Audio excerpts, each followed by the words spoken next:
সেখানে রাজশাহী মেডিকেল কলেজের ভবনের দেয়ালে মাননীয় স্পিকার বাঁশের খনি পাওয়া যায় মাননীয় স্পিকার, যেখানে 30 কোটি টাকা তাদের মন্ত্রী পকেটে ঢুকিয়ে বলেন এই বাঁশ ব্যবহারে কোনো ঝুঁকি নেই। মাননীয় স্পিকার গাইবান্ধার 10 লাখ টাকার বিনিময়ে যখন স্কুলের ওয়াশ ব্লক তৈরি করা হয়েছিল, সেই ওয়াশ ব্লকের কিন্তু উন্নত মানের বাঁশের কঞ্চি ব্যবহার হয়েছিল। মাননীয় স্পিকার আজ 2,48,00,000 টাকা ব্যয়ে কৃষি অফিসেও বাঁশের বিশেষ ব্যবহার আমরা দেখেছি মাননীয় স্পিকার। শুধু বাঁশ দিয়েই তারা ক্ষান্ত হয়নি মাননীয় স্পিকার, তারা ওভার ক্রিয়েটিভিটির জন্য পিলারের মধ্যে সিমেন্টের বদলে মাটি আর খড় বদলে আবর্জনা দিয়ে দিয়েছিল মাননীয় স্পিকার। মাননীয় স্পিকার আমরা আরেকটা প্রশ্ন নেই যে সরকারের অনেক প্রশ্ন রয়েছে দেখতে পাচ্ছি। ধন্যবাদ মাননীয় স্পিকার। আসলে তিনি আজকে বাঁশের কথা বলে গেলেন, আসলে তিনি কোন বাঁশের কথা বললেন সেটা আসলে তিনি ভালোভাবে ব্যাখ্যা করেননি। আপনারা একটু বলে যান, আমাদের সময় তো বাঁশ দেখেছেন, আর আপনাদের সময় যে মানুষ বিদ্যুতের নামে শুধু খাম্বা দেখেছে, এটা একটু ব্যাখ্যা করে দেন। মাননীয় স্পিকার আমরা হয়তো দেইনি, কিন্তু অন্তত পক্ষে বাস তো দেইনি মাননীয় স্পিকার। মাননীয় স্পিকার আজকে যখন পদ্মা সেতু নিয়ে তারা কথা বলে, আমরা কি করে নিশ্চিত হব এই পদ্মা সেতু ব্যবহারেও কোনো বাস নেই মাননীয় স্পিকার?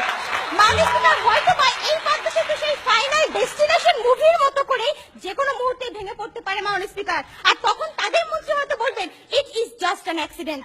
মাননীয় স্পিকার আজ যদি যতীন্দ্রমোহন বাগচি বেঁচে থাকতো, তাহলে বলতেন বাঁশবাগানের মাথার উপর চাঁদ উঠেছে, ওই চাঁদের জায়গায় চাঁদ তো আছে, বাঁশগুলো সব কই। মাননীয় স্পিকার আজকে তাদের অর্থমন্ত্রী আব্দুল মাল সাহেব যখন বলেন শেয়ার মার্কেটে কোনো ইনভেস্টর নাই, সব নাকি জুয়ারি আর ফটকাবাজ, কখন বললেন মাননীয় স্পিকার? যখন লাখ লাখ বিনিয়োগকারী সবকিছু হারিয়ে নিঃস্ব আত্মহত্যা করলেন, তখন বললেন মাননীয় স্পিকার। মাসুদের ডিজিটাল ডাকাতির মধ্যে যখন 1 লাখ কোটি টাকার বেশি লুট করে ফেললেন, ঠিক তখন তার মুখ থেকে এ ধরনের বলি আসলো। আজকে দ্রব্যমূল্য কমানোর ফর্মুলা তিনি দিলেন কিভাবে? একদিন বাজারে যেন না, দ্রব্যমূল্য এমনিতেই কমে যাবে, কিন্তু যখন তাতেও কোনো ফায়দা হলো না মাননীয় স্পিকার, তখন বললেন রান্না বান্নার জন্য বাসাবাড়িতে গ্যাস সরবরাহ বন্ধ করে দিতে হবে। মাননীয় স্পিকার এই হচ্ছে তাদের মন্ত্রীর অবস্থা।